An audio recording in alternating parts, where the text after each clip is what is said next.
Bab 1023. Apa kamu merasa sakit? Tapi aku tidak menyangka tempat ini masih utuh meskipun sudah berlalu beberapa tahun. Seketika suasana hati Audrey berubah menjadi rumit. Selain rumit, dia pun mencibir. 5 tahun lalu, Colden tidak membuang lemari kecil ini setelah dia pergi. Apakah ini berarti? Waktu itu dia... Audrey pun mengulurkan tangan memegang permukaan lemari dan membukanya dengan pelan setelah berpikir begitu. Setelah lemari terbuka, Audrey menyadari bahwa isi di dalam sama persis dengan ingatannya, jadi tangan yang memegang pegangan lemari menjadi gemetar dan berdiri diam di sana. Bukan hanya lemari, bahkan isi di dalam juga masih ada. Staf kebersihan yang dicari Arthur semuanya profesional. Arthur memerintah hanya boleh membersihkan, tapi barang-barang di dalam mulai dari sofa, tempat tidur, lemari sampai pot bunga, karpet harus dipertahankan dalam keadaan semula. Ada kekuatan yang melonjak di hatinya, juga mempengaruhi hati Audrey. Kepala Colden semakin sakit setelah melihat lemari kecil itu. Dia berdiri di pintu, jadi tubuhnya bisa bersandar di pintu dan adegan di depannya pelan-pelan terjadi perubahan. Awalnya dia hanya melihat Audrey berjongkok di samping lemari kecil itu. Sekarang ada sosok seseorang di sampingnya. Pria kekar duduk di kursi roda, dalam ruangan sangat tenang, dia duduk tidak jauh dari lemari kecil, tapi tatapannya terus menatap lemari itu. Yang tidak tahu, maka akan kebingungan dengan apa yang dia lihat. Tapi, saat ini Colden tahu, itu adalah satu-satunya barang yang dia tinggalkan di kamar setelah dia pergi. Karena dia tidak pulang untuk mengemas barangnya, jadi dia tentu saja tidak mengambil barang di dalam lemari dan barang itu menjadi kenangan bagi Colden. Asal dia masuk ke dalam kamar ini, dia pasti akan melamun di atas kursi roda, kemudian dia mengingat hal yang terjadi sebelumnya dan benaknya penuh dengan senyuman wanita itu. Kemudian entah berapa lama, dia tidak masuk ke tempat ini lagi, tapi dia tidak mengubah semua barang di sini. Kenangan ini melintas di benak Colden dengan cepat seperti kembang api yang tiba-tiba melonjak di malam tahun baru dan menghilang dalam sekejap. Rasa sakit kepala semakin parah sampai Colden merapatkan bibir dan mengerutkan alisnya. Keringat dingin mengalir dari dahinya. Colden menenangkan diri, lalu butuh banyak upaya untuk menarik dirinya dari ingatan itu. Matanya tiba-tiba menjadi jernih seolah-olah masih ada adegan lain. Di depan matanya hanya melihat Audrey berdiri di depan lemari sambil melamun. Tampaknya dia sama dengannya karena mereka memiliki perasaan khusus terhadap lemari ini. Colden melihat dia mengulurkan tangannya, lalu ujung jari putihnya dengan lembut menyentuh pakaian itu, sehingga membuat kepalanya merasa sakit dan dia hampir merintih karena tidak bisa menahan rasa sakit. Dia pasti akan khawatir lagi jika melihatnya seperti ini. Jadi Colden langsung pergi tanpa ragu-ragu. Sedangkan Audrey tenggelam dalam ingatannya sampai tidak menyadari bahwa Colden pergi. Dia hanya memegang satu persatu baju itu.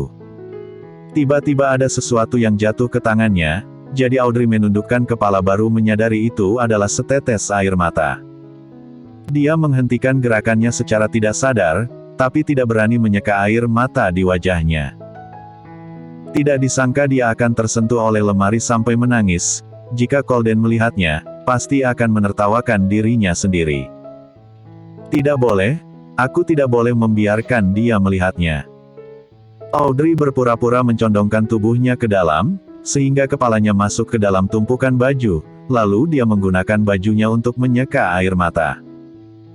Setelah menenangkan suasana hati sendiri, dia baru menarik napas dan menjadi normal. Mungkin karena tidak percaya diri, jadi Audrey tersenyum ketika menolehkan kepala. Tidak disangka lemari ini masih ada, dulunya. Tidak mudah bagiku bisa mendapatkan lemari ini. Kamu juga.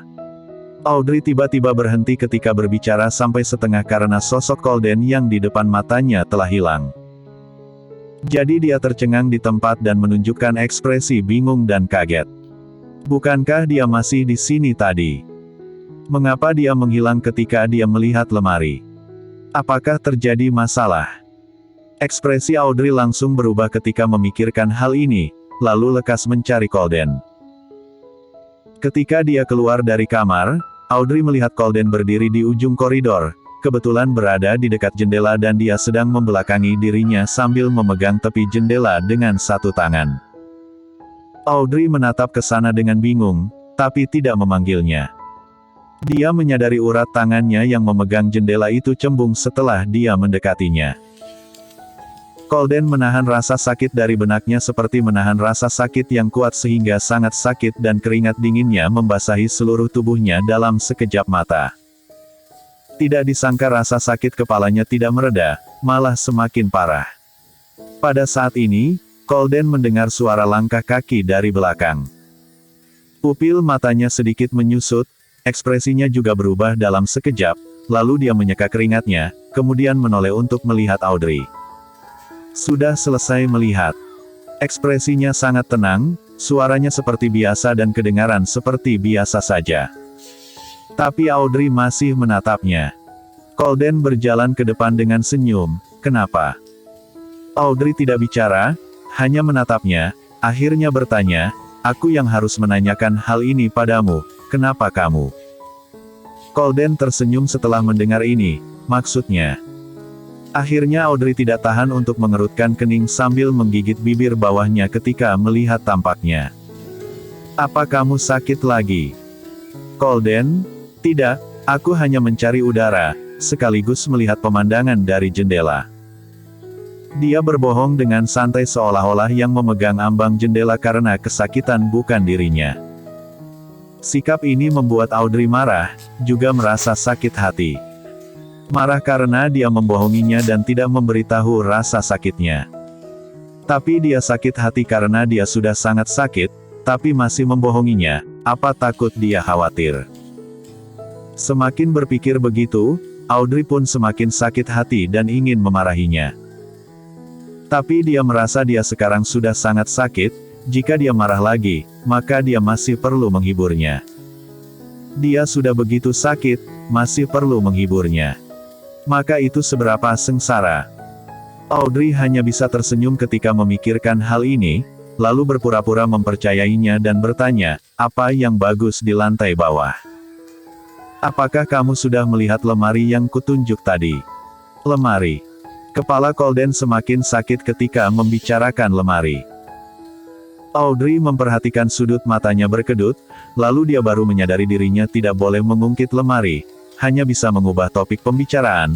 "Oh ya, aku tiba-tiba teringat bahwa ada teman bunga di belakang, bagaimana kalau kita jalan-jalan ke sana dan udara di sana juga baik?" Colden tersenyum dengan bibir pucatnya, lalu menganggukkan kepala dengan lembut, "Baik." Bersambung.